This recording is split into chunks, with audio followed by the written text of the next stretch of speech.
사랑의 하나님 아버지 감사합니다. 무더운 여름이 지나가고 있습니다. 문득 뒤돌아보면 시간은 참 빠르게 흘러갑니다. 그러나 우리는 반복된 일상 속에서 자연의 변화에도 무뎌지고 삶의 소중한 순간들을 쉽게 지나치며 살아감을 고백합니다. 우리의 삶에도 수많은 변화와 소중한 만남이 있음에도 우리는 익숙함 속에서 정작 바라보아야 할 것들을 무심히 지나칠 때가 많습니다. 우리는 사랑한다고 하면서도 우리의 방식대로 사랑하며 오히려 상처를 주기도 합니다. 선을 행한다고 하면서도 우리의 기준을 앞세워 다른 사람을 힘들게 하기도 합니다. 우리의 사랑은 참으로 부족하고 불완전함을 고백합니다. 우리의 사랑이 이렇게 불완전하기에 하나님의 완전한 사랑을 이해할 수 없지만 우리의 기준으로 이해하려 하고 우리의 머리와 마음으로 모두 이해할 수 있을 거라 생각하는 어리석음을 고백합니다. 우리의 일상 가운데 하나님의 은혜와 인도하심을 깨닫게 하시고 작은 마을 소리교회 공동체 안에서 하나님의 사랑을 더욱 깊이 경험하게 해주세요. 우리 작은 마을 소리교회가 서로를 사랑하고 섬기는 공동체가 되게 하시며 연약한 성도들에게 위로와 새 힘을 허락하여 주셔서 기쁨 가운데 있는 자에게는 감사가 넘치게 하시고 어려움 가운데 있는 자에게는 소망을 잃지 않도록 붙들어 주시옵소서. 우리가 예수님을 안다고 말하지만 정작 예수님께서 어떻게 사랑하셨고 어떻게 용서하셨으며 어떻게 자신을 내어주셨는지 깊이 묵상하지 못했음을 고백합니다. 오늘 드리는 예배를 통해 예수님의 삶과 죽음을 더욱 깊이 생각하게 하시고 그 사랑이 우리의 삶을 변화시키는 기적과 같은 은혜의 시간이 되게 하옵소서. 예수님의 이름으로 기도합니다. 아멘. 이날 곧 안식 후 첫날 저녁 때에 제자들이 유대인들을 두려워하여 모인 곳의 문들을 닫았더니 예수께서 오사 가운데 서서 이르시되 너희에게 평강이 있을지어다. 이 말씀을 하시고 손과 옆구리를 보이시니 제자들이 주를 보고 기뻐하더라. 예수께서 또 이르시되 너희에게 평강이 있을지어다. 아버지께서 나를 보내신 것 같이 나도 너희를 보내노라. 이 말씀을 하시고 그들을 향하사 숨을 내쉬며 이르시되 성령을 받으라. 너희가 누구의 죄든지 사하면 사하여질 것이요 누구의 죄든지 그대로 두면 그대로 있으리라 하시니라. 12 제자 중의 하나로서 디두모라 불리는 도마는 예수께서 오셨을 때에 함께 있지 아니한지라. 다른 제자들이 그에게 이르되 우리가 주를 보았노라 하니 도마가 이르되 내가 그의 손에 못자국을 보며 내 손가락을 그 못자국에 넣으며 내 손을 그 옆구리에 넣어보지 않고는 믿지 아니하겠노라 하니라. 8해를 지나서 제자들이 다시 집안에 있을 때에 도마도 함께 있고 문들이 닫혔는데 예수께서 오사 가운데 서서 이르시되 너희에게 평강이 있을지어다 하시고 도마에게 이르시되 내 손가락을 이리 내밀어 내 손을 보고 내 손을 내밀어 내 옆구리에 넣어보라. 그리하여 믿음 없는 자가 되지 말고 믿는 자가 되라. 도마가 대답하여 이르되 나의 주님이시오 나의 하나님이시니이다. 함께 읽겠습니다. 예수께서 이르시되 너는 나를 본고로 믿느냐? 보지 못하고 믿는 자들은 복되도다 하시니라. 아멘.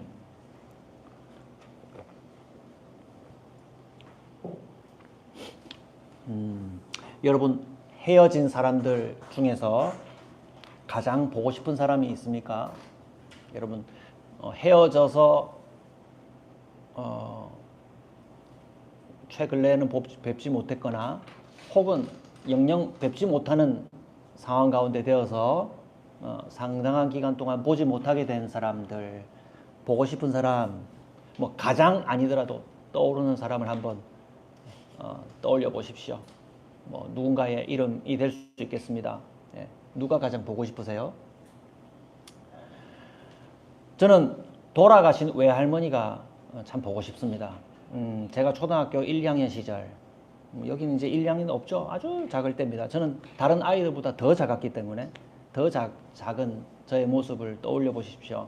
학교를 다녀오면서 할머니가 하는 꼼장어 가게, 표준어는 붕장어인가 그런데 우리나 꼼장어로 알고 있죠. 꼼장어 가게를 항상 들렸습니다. 들리면 할머니께 인사하러 꼭 들린 게 아니라 할머니께 100원 받으려고, 할머니한테 찾아가면 할머니가 용돈 100원 주셨기 때문에 할머니가 이 녀석이 내가 반가워서 온 게 아니라 100원 받으러 온지를 다 아셨겠죠.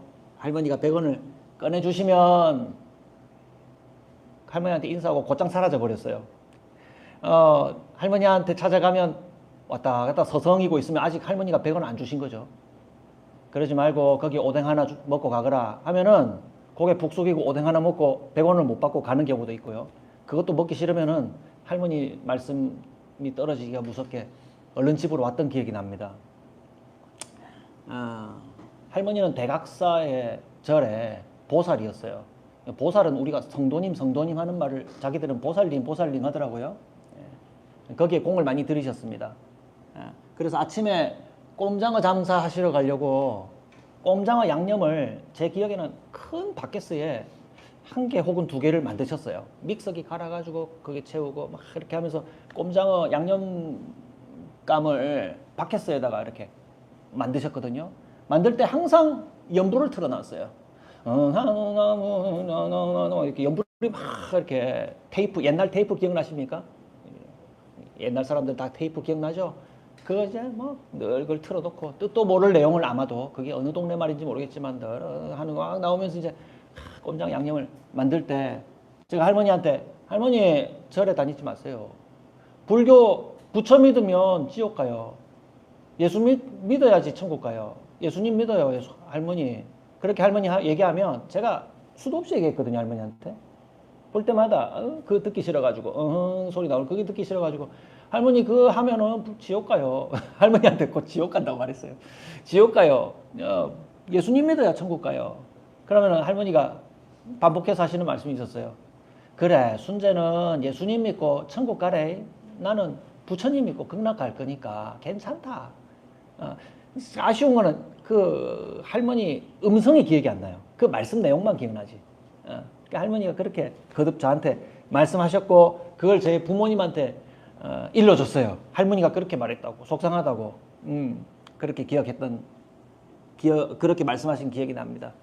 그런데 그 할머니가 돌아가시기 전에 부처를 버리고 예수님을 모시고 마음에 모시고 돌아가셨어요.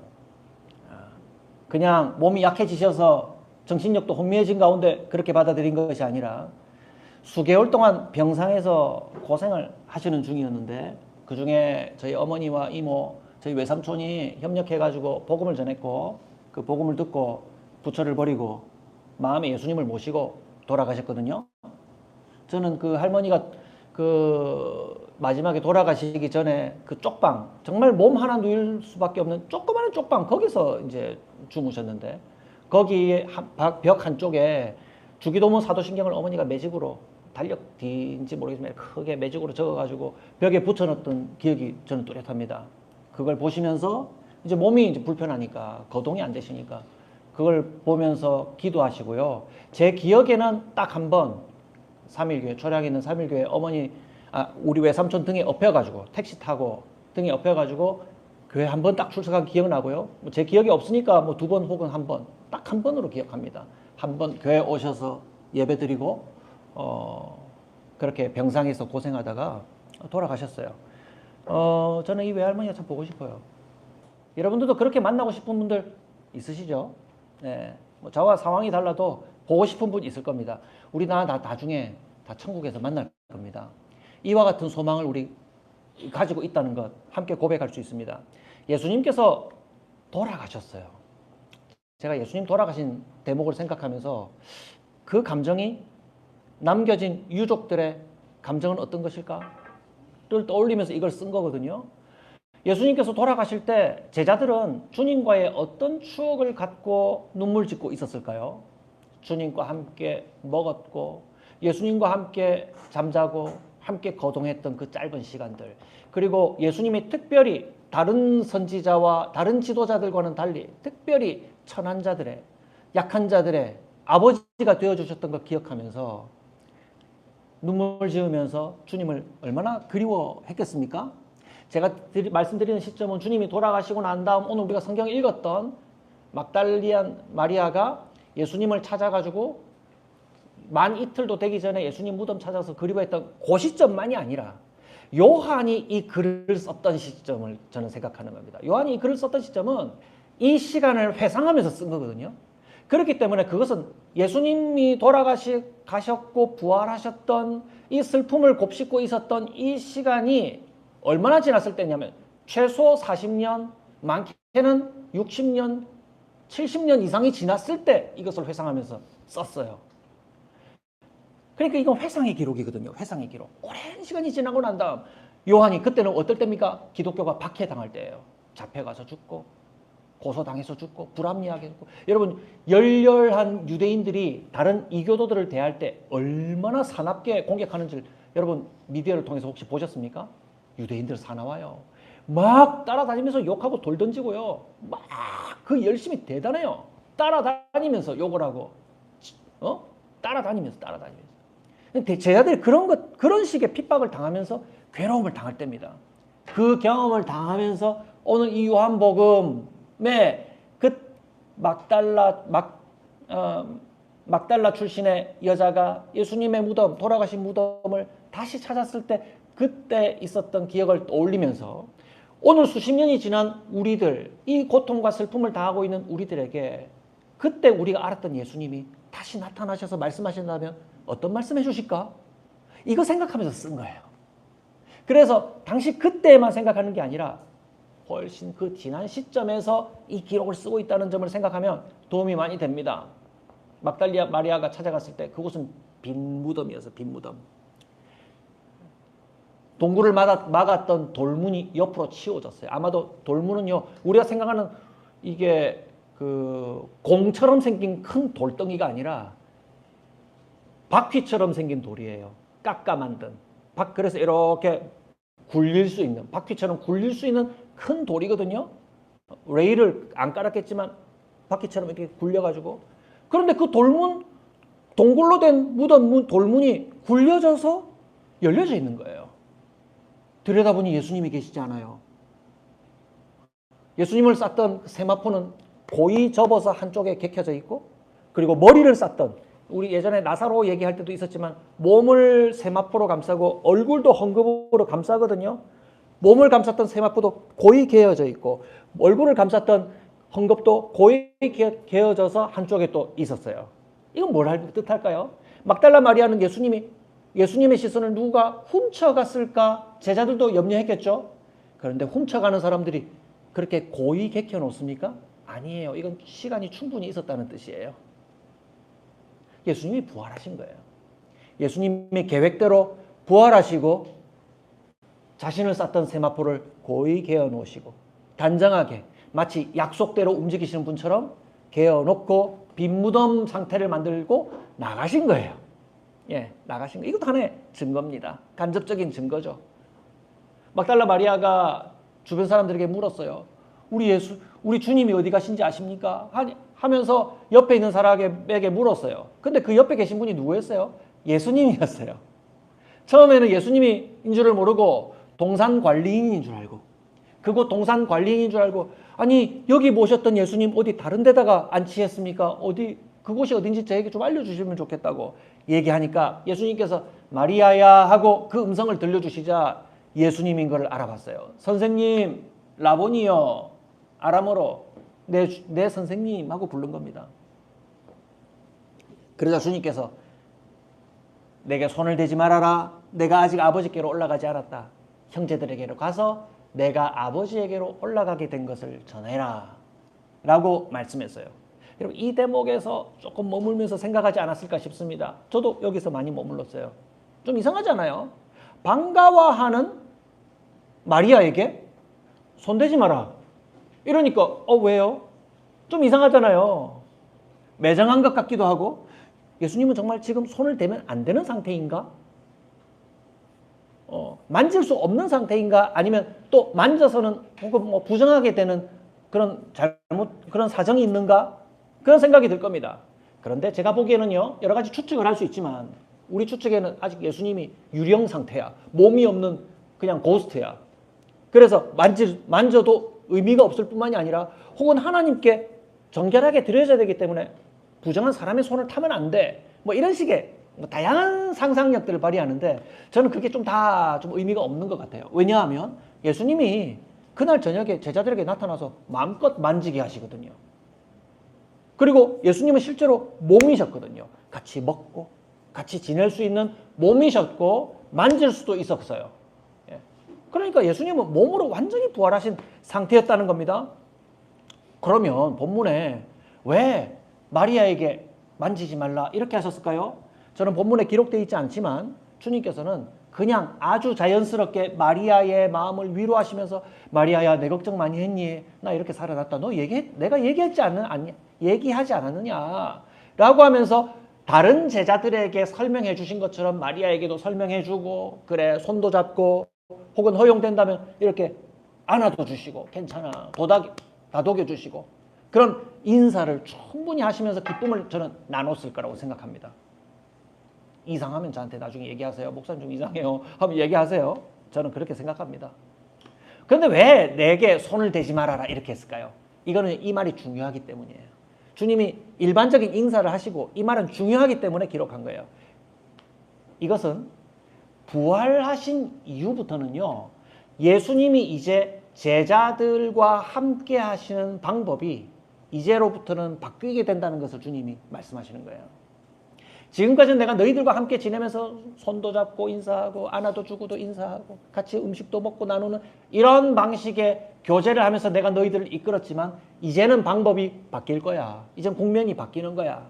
주님은 앞으로 하나님 아버지에게로 가시고 제자들과 함께 있지 않게 될 거야. 그러므로 이제는 절제해.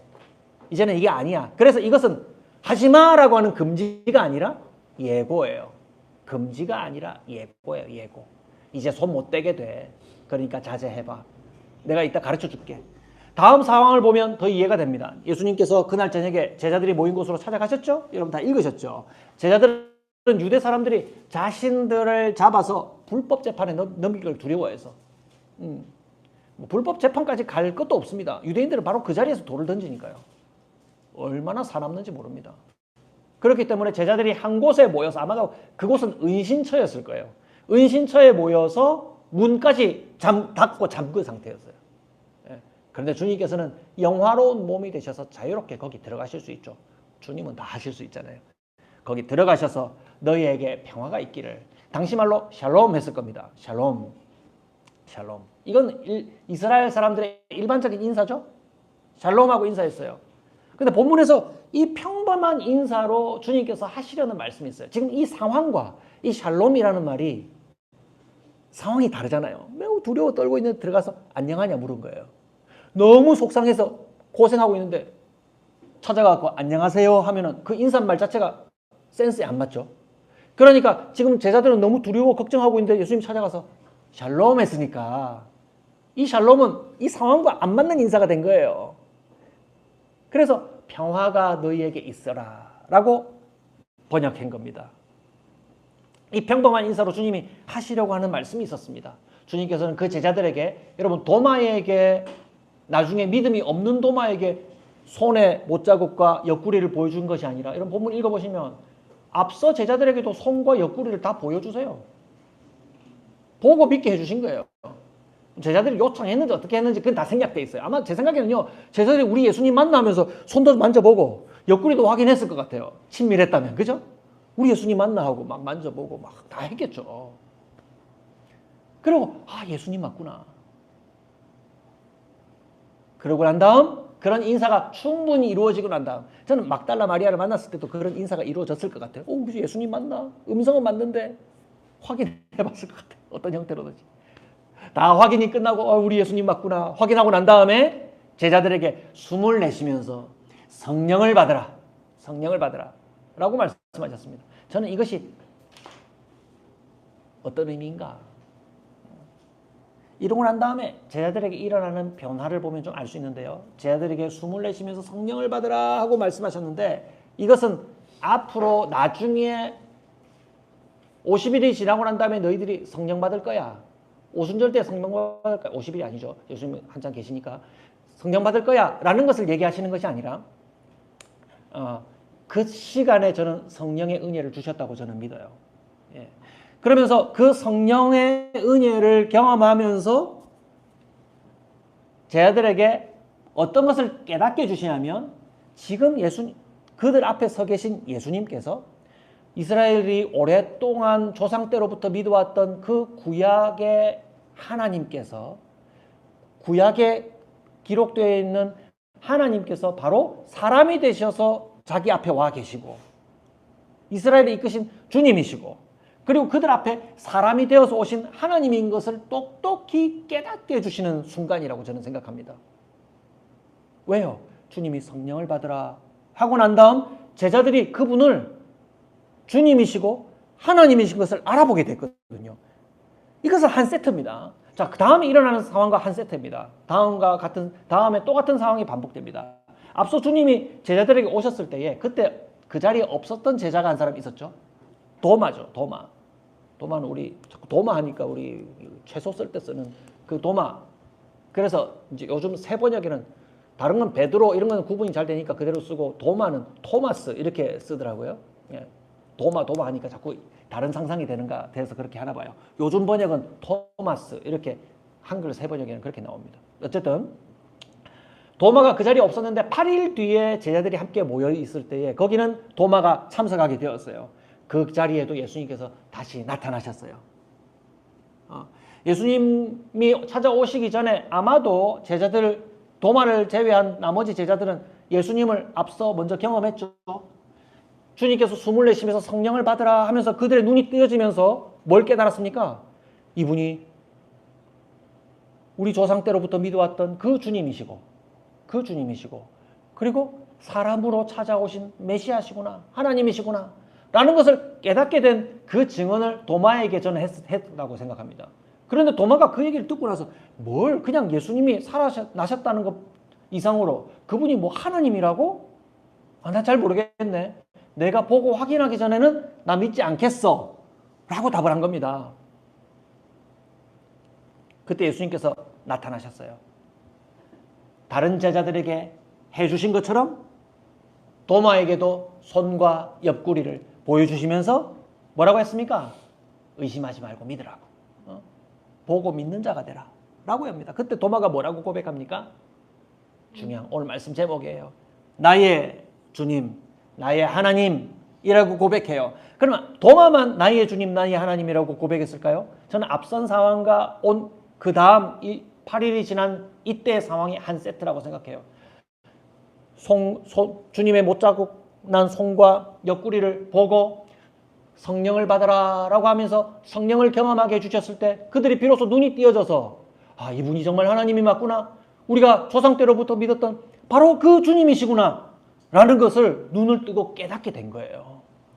그러니까 제자들 모두가 도마만의 고백이 아니라 모두가 나의 주, 나의 하나님이라고 함께 고백한 자리가 됐다 이 말입니다.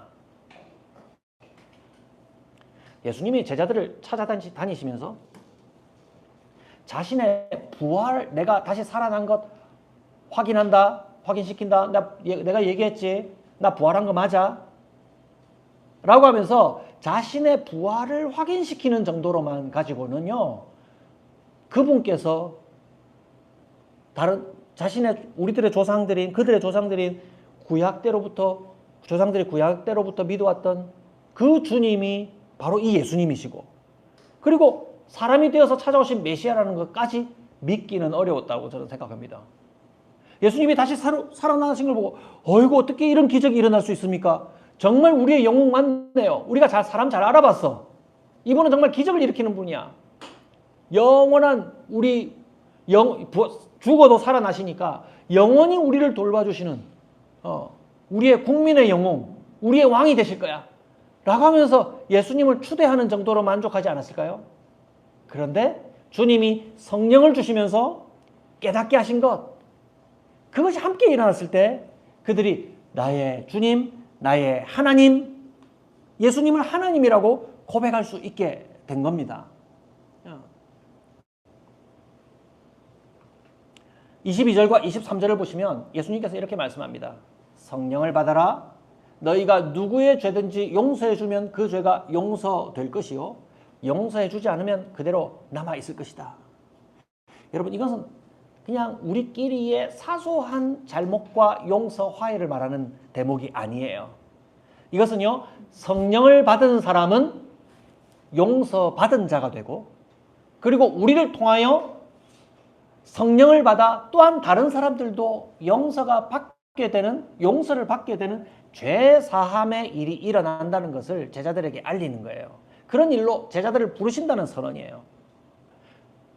왜냐하면요, 주님의 이 성령 주심과 죄 사함에 대한 깨달음을 얻고 난 다음에 제자들에게 어떤 변화가 일어나냐면, 제자들은 이 이후로는 더 이상 숨어서 두려워하지 않는 사람들이 됩니다. 두려워서 숨어 있는 사람들이 되지 않게 됩니다. 이 말은 앞으로는 슬픔도 두려움도 전혀 없어진다는 말은 아니에요. 왜냐하면 우리도 성령 받고 예수 믿고 있는데 슬프고 두려운 일 있잖아요. 슬프고 성령 안에 있어도 슬프기도 하고 두렵기도 합니다. 그러나 곧 주님께서 우리에게 성령을 통해서 주신 평안이 우리가 그 슬픔과 두려움 속에 계속 머물러 있도록, 그 어둠 속에 있다잖아요. 그 어둠 속에 머물러 있도록 내버려 두지 않으시고 우리 마음속에 평안을 만들어 주시고 그 모든 상황을 이겨낼 수 있도록 이끌어 주신다는 것이 다른 거예요. 여러분, 우리가 가진 소망과 평화가 바로 이것입니다. 여러분, 성령을 받은 사람들은 예수님을 믿고 영생을 얻은 사람들이죠. 우리 선생님께서 큰 기적을 일으키는 것 자체를 믿는 게 아니잖아요. 그분께서 우리에게 성령을 주시고 우리 안에 지금 영생이 주어졌다는 것을 믿는 사람들 아닙니까? 그래서 그 영생을 믿음으로 그 안에서 누리는 놀라운 소망과 평안이 있다는 것, 그것이 우리가 예수님을 믿는 중요한 증표입니다. 슬플 수도 있어요. 두렵기도 해요. 그러나 거기에 머물러 있지 않고요, 영생을 가지고 있기 때문에 죽어도 다시 살며 또한 그 소망 때문에 오늘 우리가 누리는 평안이 있으므로 우리가 당하게 되는 슬프고 두려운 일들 앞에서도 우리는 조용히 평안을 누릴 수가 있다는 사실입니다. 우리가 이런 놀라운 소망을 가진 것이 다른 사람들에게 또한 평안을 전하는 것이 되어야 합니다. 나는 평안을 가졌는데 이 가진 평안이 다른 사람들에게 증거될 때 그것이 위협과 조롱이 된다면 그것은 균형이 맞지가 않아요. 나는 평안의 소망을 가졌는데 어떤 사람들은 두려워 떨고 어둠에 머물고 있어요. 그런데 그 사람들에게 그 평안을 전하는 방식이 위협을 하거나 조롱을 하는 것. 제가 때때로 그런 실수를 자주 합니다. 예수 안 믿는 사람들, 또 어리석은 일을 하는 사람들을 보면 불쌍하다, 어떻게 그렇게 사니? 라고 그 사람들을 미워하거나 혹은 조롱할 때가 있거든요. 솔직히 뭐 그런 식으로 살아, 불쌍하겠지. 그런데 우리가 전하는 평안은 그런 방식으로 일어나지 않아요. 우리는 성령을 통해서 평안을 받았기 때문에 주님께서 제자들에게 찾아가셔서 평안을 증거하시는 방식으로 그 평안은 나타납니다. 그 소망과 평안은 나타나야 합니다. 주님이 온유하게 제자들을 평안으로 초청하신 것처럼 혹시 우리 주변에 두려움과 슬픔에 앉아있는 자들이 있습니까? 그들의 형편을 우리가 함께 공감하면서 조용히 그들을 이 같은 소망으로 초청하시는 저와 여러분들이 되기를 바랍니다. 주 성령님께서 우리에게 임하여 주신 것처럼 그들에게도 임하여 주셔서 이 죄사함의 기쁨과 영원한 삶의 소망을 함께 누리도록 인도하실 것입니다.